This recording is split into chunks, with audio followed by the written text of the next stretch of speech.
העולם, אשר קידשנו במצוותיו וציוונו לעשות בדברי תורה. Blessed are you, O Lord our God, King of the universe, who has sanctified us with his commandments and has commanded us to be engaged with the words of the Torah. Lord our God, we ask that you make your words, the words of your Torah, sweet in our mouth and in the mouth of your entire people of the greater house of Israel. May we, our descendant, the descendant of your people of the greater house of Israel, know your name and study your Torah for its own sake. Blessed are you, O Lord, who teaches Torah to his people. Blessed are you, O Lord our God, King of the universe, who chose us from all the peoples and gave to us his Torah. Blessed are you, O Lord, who keeps the Torah. So, which slide should I be on? Starting here. That's intro slide. And we go to the next one. Yes, okay. That's the one. So next week is next Saturday, we'll be celebrating Shavuot / Pentecost. So today, I'll talk a little bit about BAMIDBAR with a twist of Pentecost, or about Pentecost with a twist of BAMIDBAR. Try to put them all together. So, along with the Passover and Sukkot seasons, Shavuot is a time when people bring to Jerusalem the first fruit of their harvest. If you notice, I talked about first fruit in the readings and in the children. At Passover, people bring. Try the next slide. Yeah. At Passover, people bring the first fruit of barley, which, midrashically speaking, represents Israel redeemed at the time of the Exodus. It was during the time of the barley harvest. At Shavuot, Pentecost, people bring the first fruit of wheat, which in Talmud Midrash represents the nations.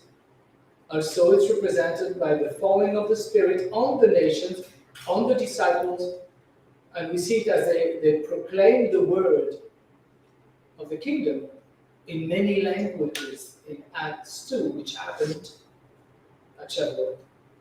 At Sukkot, people bring the rest of the harvest, olives, nuts, grapes. That time represents the great ingathering.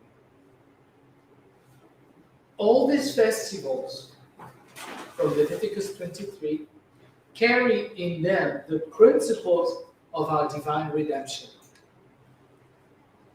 This week, the text this week talks to us about the first fruit of Israel that left Egypt. It talks to us about the organization of the tribes. And there was so much to it. It's like, we don't want to go everywhere. When you go everywhere at once, you go nowhere. So basically what we see this week is the organization of the first fruits of Israel that left Egypt. And I did say first fruit because not all Jews left Egypt. People think all of Israel left. But just like today, there is an Israel available for people. Most of them don't go. And most did not. This is some people say at the most 1 out of 50 left Egypt. Some people 1 out of 500 left Egypt. Many people say, and that's why there always has been a big Jewish community in Egypt. Actually, Egypt is the place where Joseph and Miriam went with baby Yeshua to escape from Herod, because there was a community there, and there is even evidences of a model copy of the temple in Egypt in a place called Elephantine Island, a temple that was used by the Jewish community. Some people have proposed that this is the area that Joseph and Mary went. In those days, you didn't go somewhere by yourself. You went where there was a community. You know, life was very community dependent. So I don't know if it's true. Some people propose it, but there is this model. They knew it was not the real temple, but it was a model because there was a very big Jewish community there. I mean, until this day, there's a place in Ethiopia which used to be part of Egypt, where some people say they have the Ark of the Covenant. There's a whole religion around it. So back to our text. Now that Israel has received the Torah, built the tabernacle, established the priesthood, now they need to do the hard work of accomplishing the reason for it all, which was to enter the promised land. That's where our book of Numbers starts. BAMIDBAR. BAMIDBAR means in the wilderness. So, but they need not just to enter the land, but they need to enter it the way Hashem wants them to do it. With the tribe of Judah first as the spearhead of the whole nation. This takes organization. It starts with the census. It goes on with the marching plan. The organization resembles an army on the march with its leadership at the core, protected on all sides, from all sides. The model of the Holy Ark in the center, flanked on four sides by three tribes, also resembles the bottom, the model of the bottom of New Jerusalem in Revelation 21. 3 gates, a square, a base that is a square with 3 gates on each side. So, because of us being at the heel of Shavuot and Pentecost, which is an agricultural feast having to do with the first fruit of the wheat and redemption, I want to touch on it briefly. And I actually did last week. I touched on something last week, an idea that has to do with first fruit and Pentecost, but very lightly. But I want to go back to it today. Last week I touched on the idea of the importance of influence of one person. One person.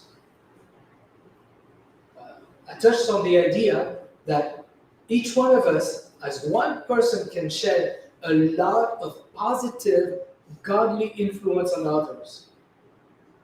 And that can make a difference in our world. At least in our areas. And it's all really dependent on how much we project. Look how Paul puts it. Paul talks about it. He says, everyone who calls upon the name of Adonai will be delivered. That's Paul in Romans 10. Everyone who calls upon the name of Adonai will be delivered. Yeah, good news! But, oh no, there's always a but. How can they call on someone that they haven't trusted in him? They don't even know him. How can they call him? Or how can they trust in someone that they haven't heard about it? And how can they hear about someone if no one is proclaiming? The whole plan depends on us. No pressure. Yeshua sends proclaimers. Okay? He says, Paul said, everyone who calls upon the name of Adonai will be delivered, but how can they call on someone if they haven't trusted in him? How can they trust in someone that they haven't heard about? How can they hear about him if no one is talking about it? We need to proclaim. We need to proclaim not just with our words. That everybody has it. So many people do it.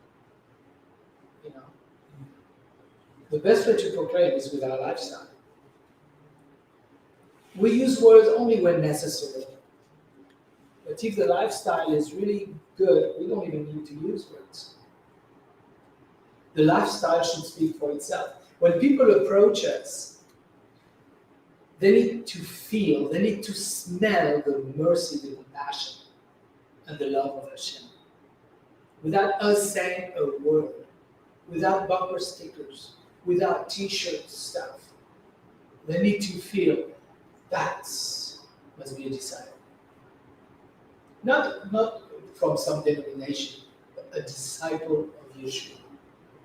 If you remind me, I'm going to send you I can send you a story that I heard about a very famous Jewish singer. Its name is Shlomo Carlebach. He put to music a lot of the prayers. He's known as the singing rabbi. He just he's known for that. And he cannot sing he doesn't have an extremely good voice, and he doesn't sing in meter. They try to put his songs that he battles the music, and they have to play with a rhythm because but he sings in the world like that. And one thing that he does when he travels, he goes to places. And one time there's a story about him where he and I have this teaching. I like to send it. It's beautiful. He went to South Africa, and then he did his show, did his thing. And instead of going to his nice hotel, he went to places where there are some poor people in South Africa. So some of the poor areas. And he had a place, a family that he used to visit. And he brought stuff, food, and played with the children. It's nice. And there is a story about a child who asked his mom, "Mommy, who is this nice man? Who is this nice man that always comes and is being so nice? And who is this man?" And the mom says, "Well, he's the man on his side." The child says, No. I know who he is. He's Master Jesus. I know because he's so nice. I know because he acts like him. I don't know if Shlomo Carlebach will like that. But you get the idea. And this is when without saying, and even being a Jewish rabbi, who people say, "I know you, if you're not him, you're his brother." Wow. So there were many religious people in Israel in the days of the Master. But people didn't follow them. Actually, they stayed away. They stayed away from their self-righteous, condemning stench. But they crowded Yeshua all the time. They followed him everywhere. We can say, yeah, because he had the Spirit, so. I don't think so.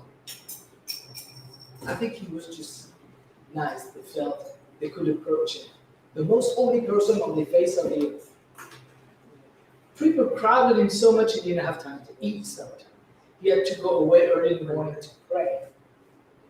So that speaks volume about his attitude. Even children felt they could come. The disciples said, "Oh, we're going to do this." No, he's going to come. Very approachable. So they were attracted by the Spirit of God. The Spirit of God. This is a thus say I tell of him. I believe every one of us, every person, has a little light, even if it's a tiny pilot flame of the Spirit of God. And it's attracted by the big soulmate. And when we project the true Spirit of God, there is a connection. People are attracted to it. They are attracted to it, and then they respond by yielding to that attraction, or they say no, and that's when they get mean. Then they attack you. But it's because they're attracted to it. So anyway, but when I say with myself, yeah, of course I followed Yeshua. He healed them. He gave them fish sandwiches. But I can't do that. We may say, well, we cannot bring everything that he did. But Yeshua did not say, by this shall all men know that you are my disciples if you heal them from leprosy and give them miraculous fish sandwiches. But what he did say, everyone will know that you are my Talmidim by the fact that you have love for one another. Well, you know what? I can't walk on water. I can't even swim that way. I can't collect baskets and baskets of fish and bread just for a few. I don't think I can straighten a broken back just by talking to it. Those are things that he could do, and he did. But what he said was, everyone will know that you are my Talmidim by the fact that you have love for one another. I can't do miracle, but I can do love. I can do compassion.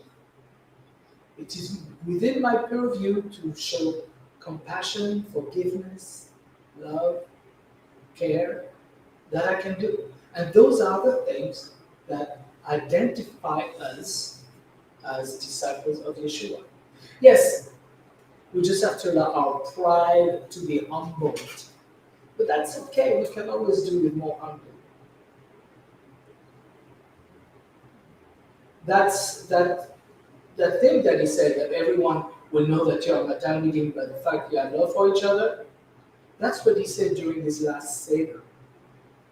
It was some of his last words to his disciple. So you see, there is a lot to be said for the power of one who proclaims. There is a beautiful story, it's a true story that I learned in India, of a Canadian man who went to India to teach the Bible.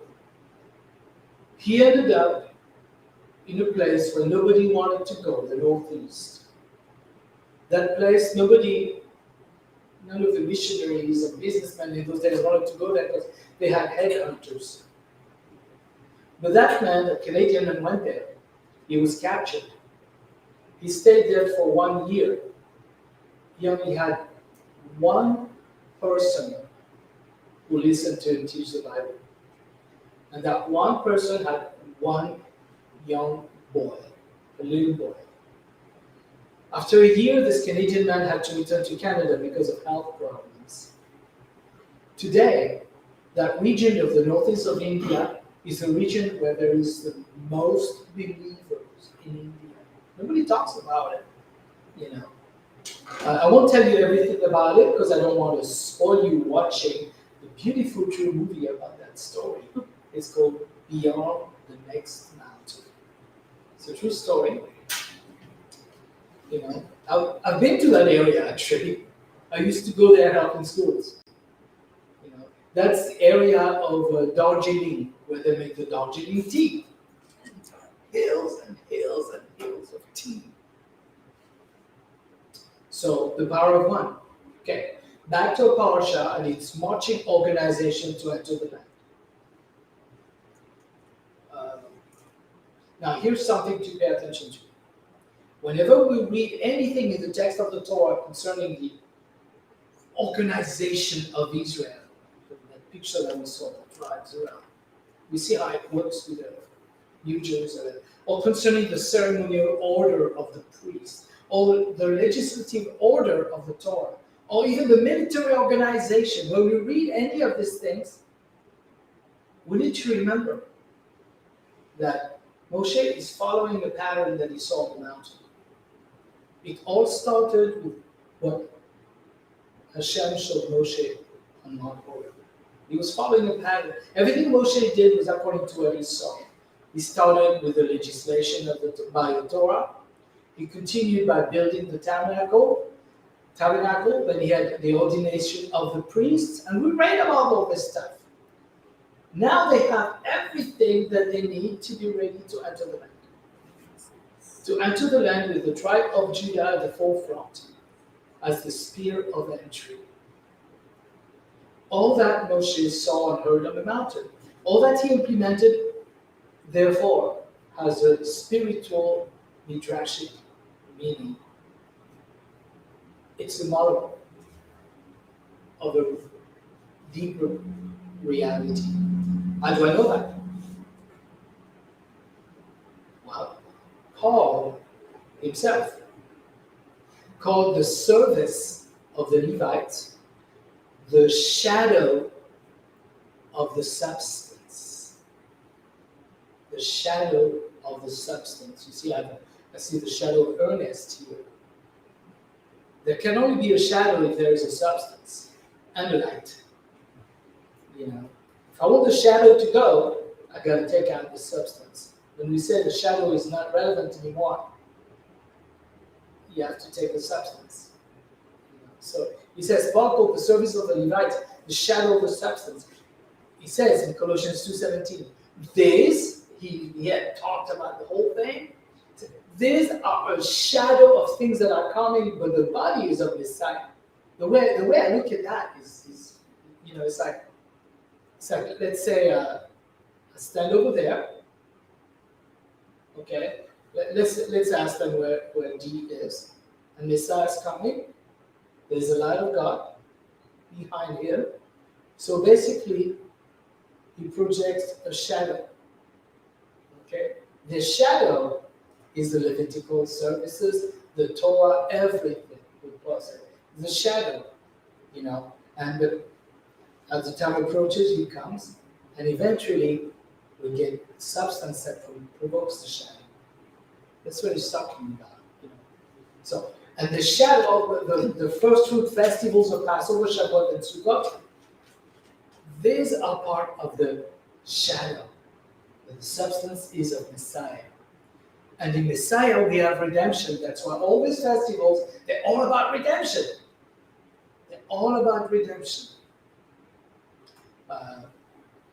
So what we see and experience on earth is a mere model of heavenly reality. That's what it is. So, and this principle, which applies to the harvest of first fruit, shows that they are an illustration of the redemption of mankind.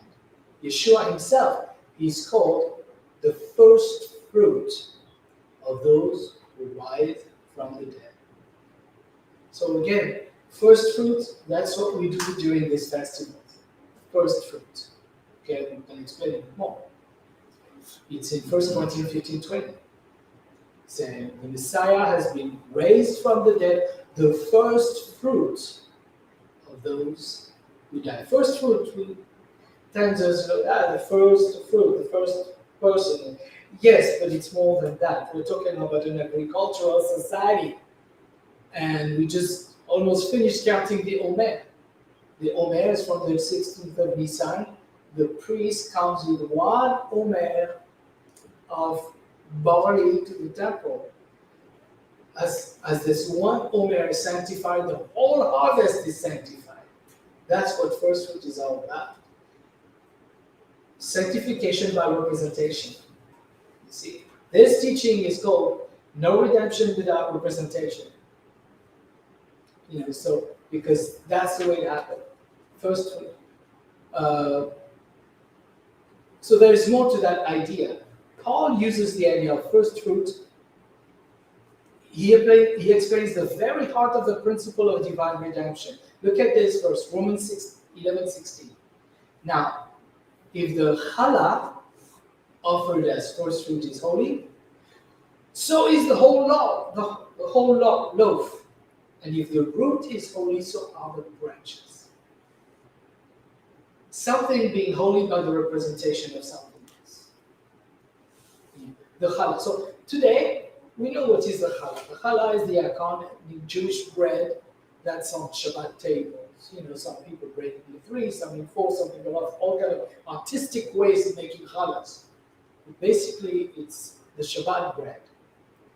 You know, so, and it's used for many things, holidays, Shabbats, everything.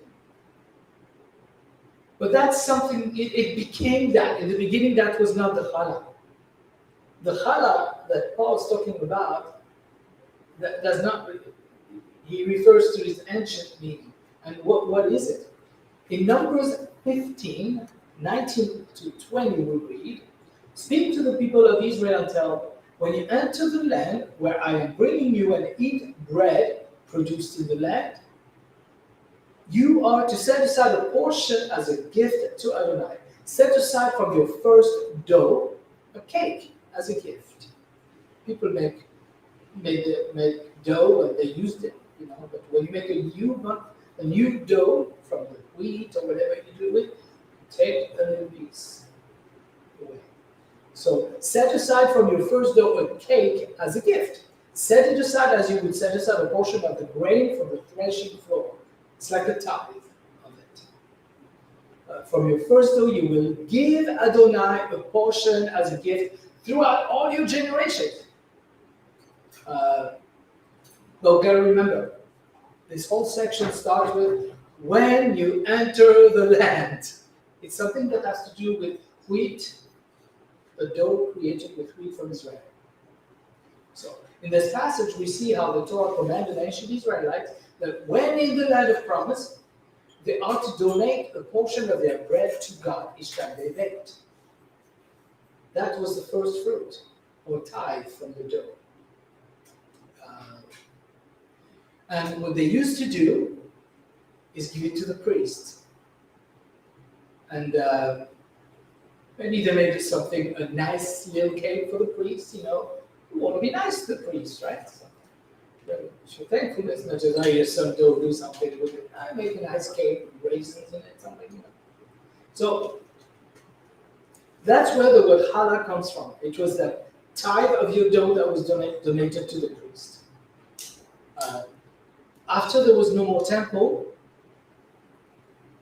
there was a tradition until this day that when a kosher butcher or ultra-Orthodox mother or father does a new dough, they take a little piece of it, they throw it, burn it in the oven. There's no priest, no temple right now. So they do it even in diaspora, even though it says only in Israel, just as a form of remembering the Torah, the custom. So it's a form of remembering the commandment. That's the type of challah Paul talks in this verse. In verse in Romans 11. So that's the type of challah. So he says what he said. That piece that you give to the priest is sanctified by the commandment, by obedience to the commandment. Like we pray, who has sanctified us with this commandment for this or this or that. Obedience to the commandment is what sanctifies, what makes us holy. Okay, we talked about that. So that little piece of challah, of bread, given to the priest, becomes sanctified, holy by the commandment. That's what Paul says. If the challah offered as first fruit is holy, so is the whole loaf. Because that piece of dough sanctifies the whole loaf. That's what he's saying. That's what he's talking about. So he's saying that if that little part of dough is holy, the whole loaf is holy. It makes sense. He's saying that the whole is sanctified by the one. Oh, we're getting back to that one, influence of one. The influence of one. Okay? He's saying that the one sanctifies the whole. The whole is sanctified by the representation of the one. And that principle is everywhere in the Torah. In Leviticus 23, Israel is commanded that at Shavuot, the Feast of Weeks, you must bring bread from your homes for waving. That means to say thank you. Hi, thank you, God. 2 loaves made with 1 gallon of fine flour, baked with leaven as first fruits for Adonai. So of course this was temple stuff, and there was a lot happening with it. But of course things have become more of a home thing nowadays. So that's really the same idea as the 16th of Nisan with the waving of the Omer barley. Just this time it's with wheat, and we make a piece of bread. So Same thing, an omer of barley sanctifies the whole harvest. And so that's what he's talking about. Now, the same idea of the first fruits of barley, of wheat, of challah, runs with the idea of firstborns and remnants. We see these terms. Now we don't exactly know what they mean because you got to be familiar with Jewish culture to know that. The New Testament is like this, the Old Testament is like this, because you're supposed to understand these terms here by reading this. So it says in Colossians 1:18. Yeah, the whole notion of dedicated firstborn and first fruit teaches us about general sanctification or redemption through redemption through representation. There is no redemption without representation. Yeshua is called the firstborn from the dead. It says in Colossians 1:18, he's the head of the body, the Messianic community. He's the beginning, the firstborn of the dead, so that he might hold first place in everything. He, in fact, represents us. We hold on to his tzitzit. It says 10 people of the nations will hold on to the tzitzit of the Jews, saying, hey, take us with us, we know God is with you. Yeshua is the Jew in question.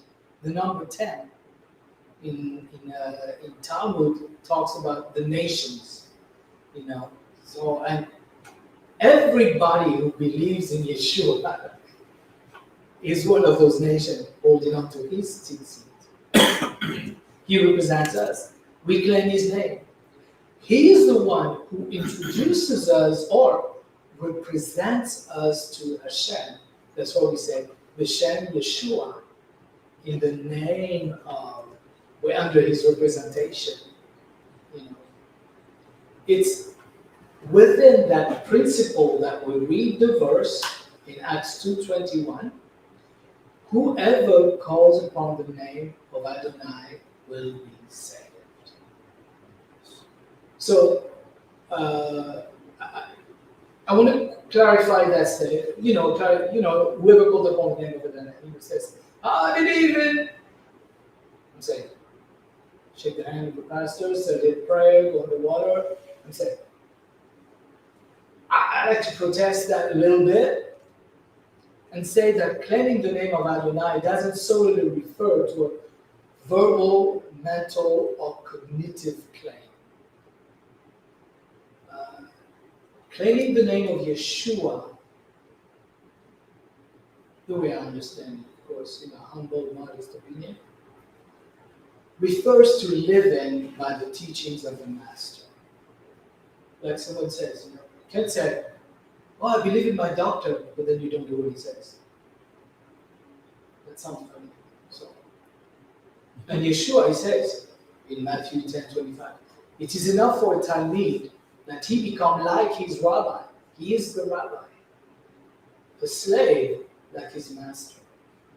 And we're not talking about slaves like they are slaves in America. It's a worker.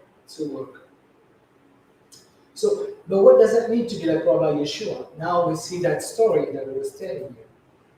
Somebody felt, why? He's like the master. He must be the master. Just as one who claims to be a shepherd should naturally emanate such markings as the smell of sheep and straw, one who claims redemption in the name of the Master should emanate the markings of living with the Master.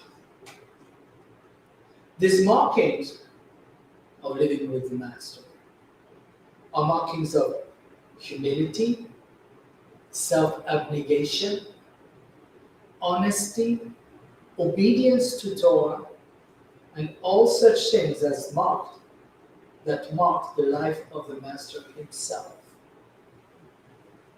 If we come to the Father under the pretense of coming in the name of Yeshua,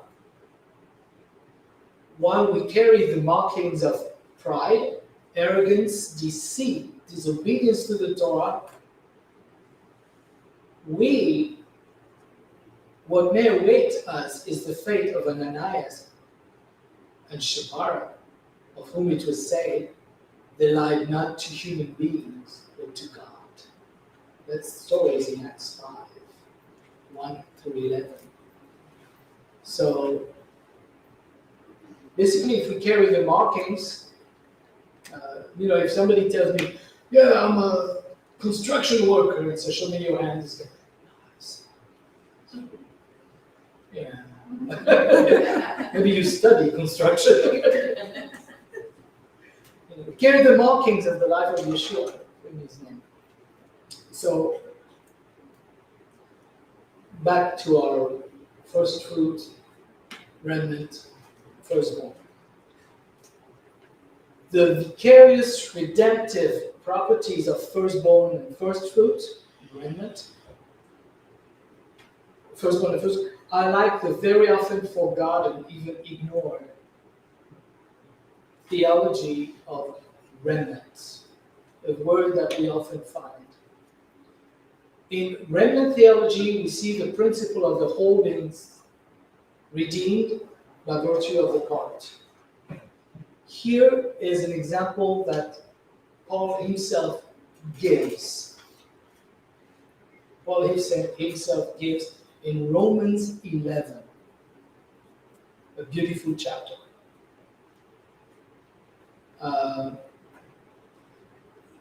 Chapter 11 follows chapter 10. Right? That's not complicated. In chapter 10, he talks about the disobedience of Israel. Basically. Many disobediences. It's even used as an example for us in chapter 10. Then in the beginning of chapter 11, first verse, and I don't know if I wrote it, maybe I did, yeah. He says, so having seen the leaders of Israel reject their Mashiach, Paul, as a good lawyer, he asks the question and he gives the answers. He says, isn't it that God has repudiated his people? Did God reject his people? He's talking these people as the Jews, okay? The Jews who have refused Messiah. The Jews whom today people say have been rejected in favor of the church. That's called replacement theology. So, but here he says, has God rejected his people? He answers with, heaven forbid. And when you read Paul, he makes statements, but then he always gives his proof text and his reasoning. He says, heaven forbid. For, now he's going to explain, I myself am a son of Israel. Duh. Yeah. From the seed of Abraham, the tribe of Benjamin. God has now repudiated his people whom he chose in advance. And he was not the only one. The Messianic movement in those days was a threat to establish Torah. People don't know that. But that's why Herod started killing James. That's why they started killing. They wanted to kill them because they were dangerous. People were very attracted to that theology that was so much more down to earth and humane compared to what they were seeing before. After the resurrection, the movement grew by leaps. It was dangerous. So he was in good company of many others. He says, no, God has not rejected his people. Look at me, look at them. So what's interesting is the proof text that he brings to say, the idea that he brings in order to confirm that God has not rejected his people. He's going to bring an idea, and what he's going to do is going to bring a story from 1 Kings 19, the one I read for the reading. So he says, in his reasoning, he invokes a conversation between Hashem and Elijah. 1 Kings 19. So he continues, he says, it's in your text, if you have the Bible, you can see it. I'm continuing really the reading. He says, so God has not repudiated his people whom he chose in advance. Or don't you know what the Tanakh says about Eliyahu? You see, he's introducing his proof text. So, what had happened with Eliyahu? We don't want to read the whole thing, but what had happened? Elijah, what he did, he had challenged King Ahab. King Ahab and his wife Jezebel, they reintroduced idol worship in Israel, and it was really bad. It was really bad. Elijah challenged him, and he put the challenge of the prophet. He said, bring all the false prophets of Baal to Mount Carmel, and we're going to have a contest, okay? Okay, so they come. He says, you prepare a sacrifice for Baal, and I'll prepare a sacrifice for God. And we both call on our God, and we see who honors it. Okay? So the 400 prophets, they start preparing their cow, or whatever they pig, or whatever they sacrifice. The thing is, the test is, the God who's going to answer by fire. Just like he did at Mount Horeb when he sanctified him. The God who answers that. That's quite a test. Oh boy. And they do their thing, and they start their dancing and everything. And Elijah says, hey, you guys, maybe your God's asleep. Or he went to relieve himself. That's what he says. So you should dance a bit more. And they say, yeah, you're right. And they started dancing. They started cutting themselves. It's not in the story. It was in 19. And then they were exhausted. So they said, well, okay, my turn now. And he makes his altar. He all with 12 stones. And he actually digs a moat around the altar that he had made. And it had been a drought for 3 years. There was no water. He said, bring me water. He said, oh, there's water. Bring me water. And he soaked the whole sacrifice.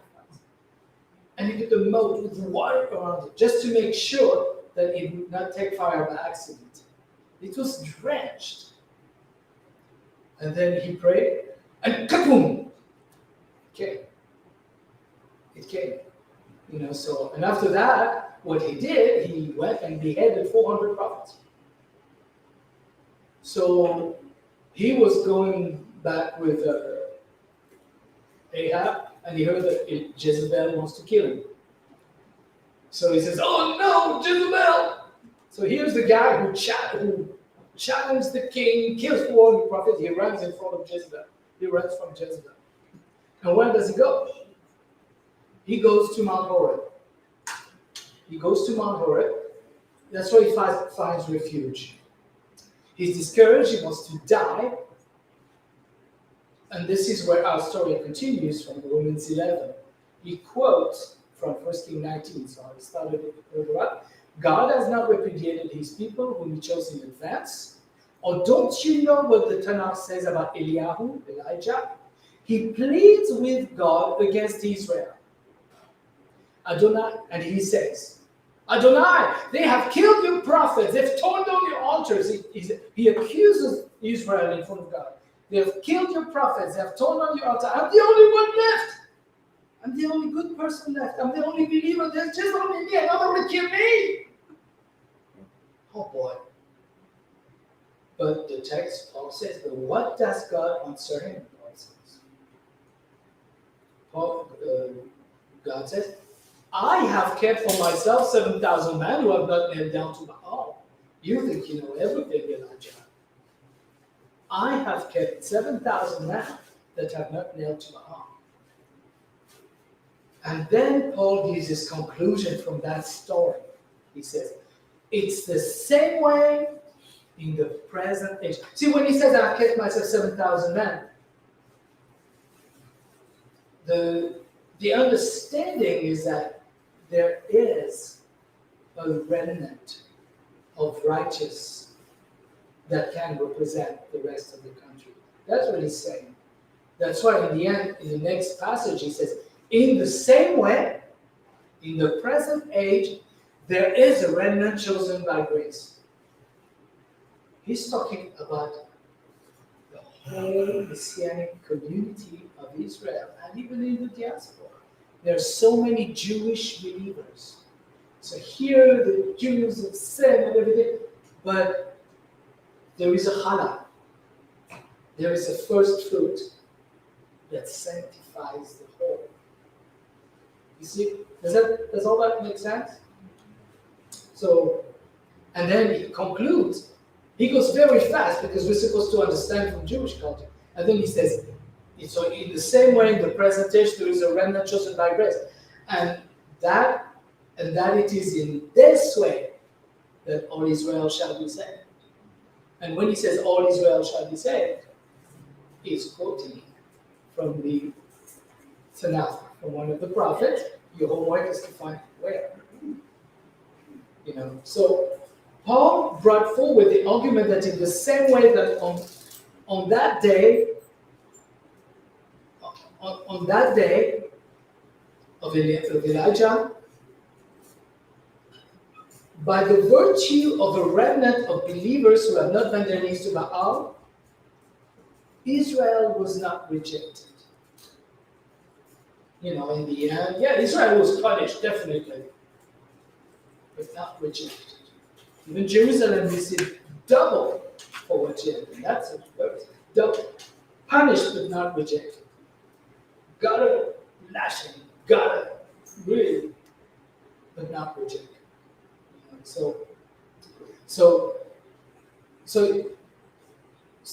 Paul brings forward that in the same way that on that day, by the virtue of a remnant of believers who had not bent their knee to Baal, the Israel of his day would not be rejected.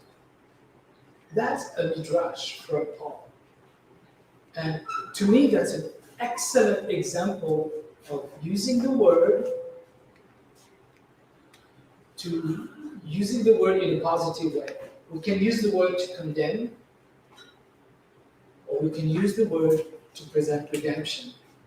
Paul did it. Moses did it. Abraham did it. Many prophets did it. So what we have, again, is bringing that story in 1 Kings 19 to say, the whole is preserved by virtue of the few. And he says, it's the same time, it's the same thing in my day. Now, I'm going to go straight to Revelation. While on the Isle of Patmos, Yohanan is comforted about the persecuted Messianic congregation as he sees first fruit remnant of both Israel and Gentile believers. John was on the island as a prisoner, and during his time there was the Emperor Domitian, who was very, very, very bad. His rationale was, and it's really important, what was that the persecution about? Israel always had a special status with Rome. They humored Israel a little bit by letting them worship their own God. But Domitian, he wanted to do something else. Domitian, all Roman emperor believes that they become God or demigod after they die. But Domitian was really impatient. He wanted to become a god right away. So he started presenting himself as a god that people had to honor whenever they did religious service. They put a little thing for Zeus, Domitian, You can worship whoever you wanted as long as you had Domitian. For any other religion in those days, it didn't matter. Yeah, the more God the merrier. We don't have a special holiday yet. I have one more free day. Party. But for the Jewish believers, for the Jews as well as the Jewish believers from the nations and the Jewish believers who were Jewish, that didn't work because Hashem said, there is no other God before me. I am one. The others are not even God. And that provoked the persecution. So I'll read this few verses, and I'm going to have to skedaddle because I need to take this thing to clinic. So in Revelation 7, we read, after this, and I could have some to just go to the 144,000 from every tribe of the people of Israel. And then he gets specific. And by the way, I want to compliment Cindy. I gave her this passage to read with all this weird Hebrew names, and she did very well. Yeah, for her first time, from the tribe of Yehuda, 12,000 were sealed. From the tribe of Reuben, 12,000. From the tribe of Gad, 12,000. From the tribe of Asher, 12,000. From the tribe of Naphtali, 12,000. From the tribe of Manasseh, 12,000. From the tribe of Shimon, 12,000. From the tribe of Levi, 12,000. From the tribe of Yisachar, 12,000. From the tribe of Zebulon, 12,000. From the tribe of Yosef, 12,000. From the tribe of Benjamin, 12,000. Those are 144 Jewish believers. Okay? Jewish believers. There is another one. There's another verse about them in chapter 14. It says, they were singing a new song before the throne and before the four living beings and the elders. That's in Revelation 4 is in front of the throne. So these people, 144, they're in front of the throne. They're having a worship service. And no one could learn the song except the 144,000 who had been ransomed from the world. They are, and that's going to give you identification. It was 12,000 from each tribe. They are the ones who have not defiled themselves with women. They are virgins that follow the Lamb. Oh, they're believers. Wherever he goes, Jewish believers. They have been ransomed from among humanity as first fruit. That's what Paul's talking about. There is a remnant, there is a part that contributes to the redeeming of the whole. On their lips is no lie, no lie was found, they are without defect. Now, I want to bring a little parenthesis. So you said, so people don't take a personal decision. So I want to give a bit of an example. In America, if somebody comes from Africa or anywhere, all of their direct families can have automatic acceptance into. That's how I came out. I'm married to an American. I didn't marry her for that, but So when I come, all my direct brothers and sisters, parents can have, and if they come, all their direct, it's like. But they still have to come their own strength. Like me when I came, I still had to go through I had to have a doctor visit from head to toe, everything in between. I had to have certificates, police certificates from every country I've been. There was about 16 of them. I needed to go to 16 embassies, to make sure I'm not a criminal. So make sure I'm not sick, make sure I'm not a criminal before I can come. All that costs money! And then I have to come with my family. And then here, I have to establish myself. Don't get it. You don't come, okay, Mr. Swanson, he has a house, he has a car, he has a job. No. You have to go still through the hoops. It's the same thing. Through the one, my wife was the challah and I was the loaf. through that system, you get an entry at the University of Redemption. But you still need to go through the classes, do the inscription, come there on your own strength. But you have a free ticket. You see what I mean? So that was for the 144,000. What about the rest? Revelation 14:9 says, after this I looked, and there was before me a huge crowd, too large for anyone to count, from every nation, tribe, people, and language. They were standing in front of the throne and in front of the Lamb, dressed in white robes, holding palm branches in their hands. And they shouted, victory to our God who sits on the throne and to the Lamb. So we might say, yeah, these are angels. No, they're not. Oh, I know. They have white robes. That's the robe of redemption. Angels will get saved. It's people who get saved. So these are where people from the nations are represented the first fruit for the rest of humanity. So there is a plan. And John saw it. In this revelation, we see that Hashem has prepared for himself a remnant for the redemption of Israel and the redemption of the Gentiles. So this is where we get the end of the whole thing. Passover, Bali, Israel, Shavuot, we, the nation, and the Sukkot, the great ingathering of the whole harvest of God. Next week, we'll read the book of Ruth, which is, we might do a little play with it or something, which is what is read at Shavuot, because it happens at Shavuot, and it's about that, and we're not going to say more, because we'll read it. So, okay, so let's pray.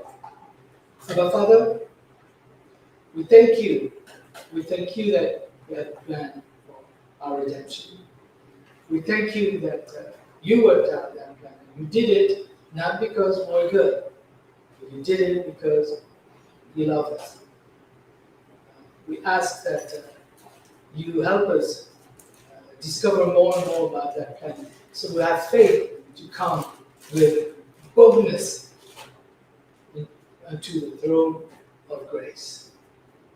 B'Shem Yeshua Mashiach. Amen.